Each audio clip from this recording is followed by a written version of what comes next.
Browns, of course, are very important for composting with food scraps. So I stockpile browns, and every fall, when they're abundant, I gather up as many bags of leaves as I possibly can get. Usually it's a couple of dozen, maybe 3 dozen or 4 dozen. And what I do is I take the bags of leaves and I dump them out onto my garden beds to make a really thick mulch layer on my garden beds for the winter. And then in the spring, when I remove that mulch, I basically just come over here and pile it right next to my compost.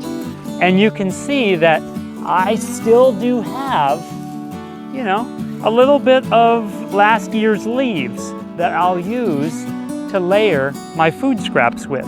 But then for the winter, I do store some of the dry bags of leaves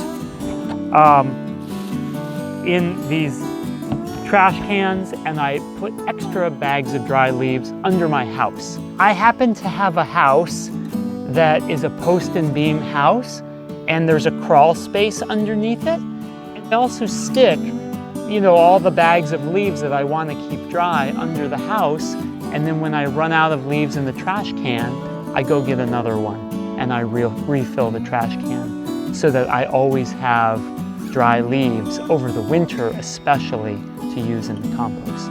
I like to have a garden hose accessible to the compost so that I can rinse out the buckets after I've dumped them and dump the rinse water right into the active compost.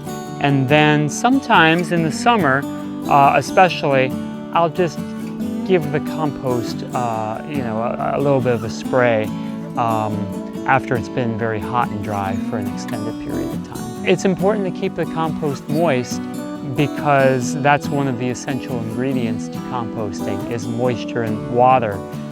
The way it works is there are decomposer organisms that need water just like you and I do for their bodies, and they basically devour all of the inputs, but they need it to be a moist environment. Anyone who gardens knows that weeding is essential and an integral part of the whole process.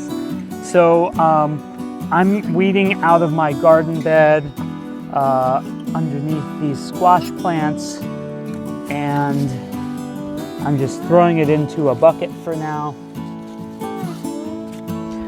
Sometimes I'll pull out a weed like this one. This is lamb's quarter, and this one's edible. So I'll have a little snack as I'm weeding. Once I've sufficiently weeded this bed, and I have some weeds, I will take them and bring them over to my compost bin. So on a large property, it's possible to have many places where you compost. And so I call this my woods compost pile. And what I do here is I take all the really mature weeds with seed heads or that have flowered, and I dump them on this pile. And that way, there aren't a ton of weed seeds in my compost I'm going to be using in my garden. But this, as a pile, will break down fine over time. I was already starting to poke in it a little bit down here, and you can kind of see it's getting a little slimy and starting to break down there. And probably if I dug underneath, I'd find some finished compost. And eventually, when this pile is broken down, I might take it and use it to build up a low spot or fill a hole, or I might just take it and rake it out into the forest here and let Mother Nature reclaim it. So it's a way, a different way to compost in a pile sort of system.